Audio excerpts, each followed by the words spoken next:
A 15-hour work week, universal basic income, and a world without borders. They're all crazy dreams, but for how much longer? That's a quote from Rutger Bregman's book, Utopia for Realists. Let's take a look. That quote gives a pretty good idea of what Bregman wants to see in the world. If I'm being honest, his proposals for the future were the weakest part of this book. His critiques of the problems of today, on the other hand, I found excellent. He discusses the increasing presence of automation in the workforce and what this could mean for us. He talks about our false assumption that every job is a good job and our obsession with employment. Utopia for Realists is brilliant at making the reader question their long-held assumptions, and for this I think it is worthwhile for any reader. Rutger Bregman is an author and opinion piece writer. He works for The Correspondent and has written 2 books. His 2013 book, History of Progress, was a bestseller. This book, Utopia for Realists, has gotten a lot of attention, and other reviews of this book that I've seen have been glowing. Bregman writes well. He sets out his ideas in a way that's easy to follow. So don't let the concepts of universal basic income or a world without borders deter you. In fact, the amount of depth that he went into in these issues left me slightly wanting, but I'll get to that a bit later. Let's start with basic income, and what I liked about Bregman's arguments. Much of why he says we should have a basic income is very convincing. He talks about, contrary to many people's assumptions, when the poor are given money with no strings attached, they tend to spend it sensibly. He supports this idea by talking about how people in scarcity are naturally more likely to make poor decisions as a result of a psychological phenomenon. In fact, he mentions that some people believe scarcity can cause a person's IQ to drop 13 to 14 points. All of these ideas are backed up by different studies, and he's good at incorporating evidence into these discussions. I also totally agree with the problems that Bregman points out in the current welfare system. He says that the current welfare state actually produces dependence. Whereas employees are expected to demonstrate their strengths, social services expects claimants to demonstrate their shortcomings, to prove over and over that an illness is sufficiently debilitating, that a depression is sufficiently bleak, and that chances of getting hired are sufficiently slim. Countless jobs have been created by this system, mainly administrative, because they complicate what basic income would make simple. Talk about useless jobs. Imagine the money that could be saved under a basic income system. You'll find that Bregman puts forward a well-rounded argument about basic income, but there's one thing he didn't convince me of, that a universal basic income was possible. Kind of crucial, I know. He claims to address this problem at page 43, where he tells us that eradicating poverty in the US would only cost $175 billion. I'm assuming he means per year, but he doesn't specify. And of course he compares that to military spending, because as any good leftist knows, we shouldn't spend money on military. Anyway, let's just accept this number for a moment. Considering the US federal government spent $1.25 trillion on Social Security, unemployment, and labor in 2015, $175 billion doesn't seem so unreasonable. Eradicating poverty is possible. But that's the problem. He's not proposing the eradication of poverty. He's trying to claim that a universal basic income is possible. After claiming that we can easily eradicate poverty, he goes on to say, quite reasonably, that a system that helps solely the poor only drives a deeper wedge between them and the rest of society, concluding that logically, therefore, a universal unconditional basic income would also enjoy the broadest base of support. Yet he fails to give us any numbers on that. I did a little digging myself and can give you some basic numbers. The US federal poverty line for a single person in 2017 is approximately $12,000. I've got my sources for this in the description below, by the way. So if the government were to give $12,000 to every man, woman, and child, the approximate cost would be $3.8 trillion, which is equivalent to the entire fiscal budget of the US in 2015. So not so possible after all. Bregman tries to indicate to us that a universal basic income is possible because it nearly happened under Nixon's reign. Well, the amount that Nixon proposed gave a family of 4 what would have been equivalent to around $10,000 in today's money. To be above the poverty line in the US in 2017 for a family of 4 requires over $24,000. Bregman might argue that this is at least a step in the right direction. But I have to wonder, since he argued that scarcity causes people to make poor decisions, Isn't Nixon's basic income highly problematic? After all, it's not even halfway to what would bring them out of poverty, so their problems of scarcity would exist in very much the same way.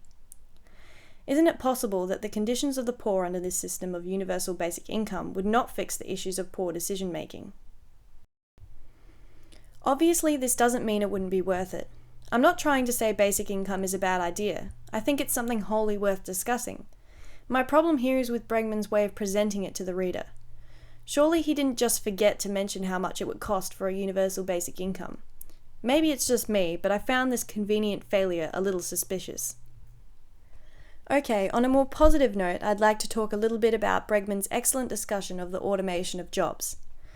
This is another argument that helps us see why a basic income will most likely become necessary, and probably in a future closer than we think. After all, Bregman does point out that scholars at Oxford University estimate that no less than 47% of all American jobs, and 54% of all those in Europe, are at a high risk of being usurped by machines. Bregman goes through some clear points on how this could affect the future of employment. But the part of the discussion that I found most fascinating was its effect on inequality. Bregman says that the reality is that it takes fewer and fewer people to create a successful business, meaning that when a business succeeds, fewer and fewer people benefit. This discussion is something that I found really worthwhile reading. I hadn't really heard an argument like this before. Those who argue against the need for basic income on the basis of automation usually say it's a myth that jobs will be lost, because when one position gets filled by a machine, another one opens up somewhere else. I think this ties in really interestingly with Bregman's discussion of the rise of useless jobs. Just because more jobs are being created doesn't mean that they are jobs worthwhile doing. Bregman likes to use the example of bankers and financiers, whose job it is to create useless financial instruments that just change the way they shuffle money around. It's a valid point. I think it's a waste of humanity that we spend so much of our time on jobs that have really no direct contribution, or even any contribution, to society. The problem is, I disagree with Bregman's way to fix it.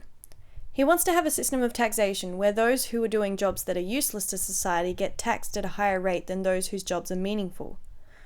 On the face of it, this seems like a good idea, but my problem is, who gets to decide what's meaningful? Sure, there might be some situations where it's obvious, like the bankers who create virtual instruments of money shuffling compared to doctors and teachers. But what about some of the more ambiguous situations? What about sports players who earn millions of dollars a year? They get paid that much because people pay money to watch them. By paying them money, people are deciding that they're valuable. Plenty of people spend money on viewing sports more than they do on doctors. Who is the government to decide what job is more valuable than another? Once again, I find myself in a situation reading this book where Bregman proposes a problem and then claims to know how to solve it, but fails to follow through with the details. I get that this is just a book. He's not a legislator or a politician, but I still feel like he could have done more for the reader than he did. Bregman's strongest points are when he talks about how we value the wrong things in today's society. His discussion of the measurement of GDP was fascinating. Politicians can win or lose elections on the basis of GDP. It's assumed that a GDP must continue to go up or our society is floundering. But as Bregman points out, GDP doesn't measure value to society. He says, if you were the GDP, your ideal citizen would be a compulsive gambler with cancer, who's going through a drawn-out divorce that he copes with by popping fistfuls of Prozac and going berserk on Black Friday. He comes out with a lot of perspective-questioning topics like this throughout the book, and that's why you should read it. But before you run off to do just that, I need to discuss the issue which I have the most problems with. Bregman wants open borders, entirely open borders. His argument in favour of this was basically that someone had calculated that open borders would open up a massive amount of money. Personally, I have to question how anyone could calculate something like this, given that open borders would have massive political repercussions that would have a roll-on effect for the economy. But the biggest problem I have with Bregman's discussion of this is when he claims to quash all the myths about immigration. I can only say he must think that everyone who is against open immigration is an ignorant, generalizing bigot. He sets out these headings and then supposedly proves them wrong in turn. They're all terrorists. They're all criminals. They will undermine social cohesion. They'll take our jobs.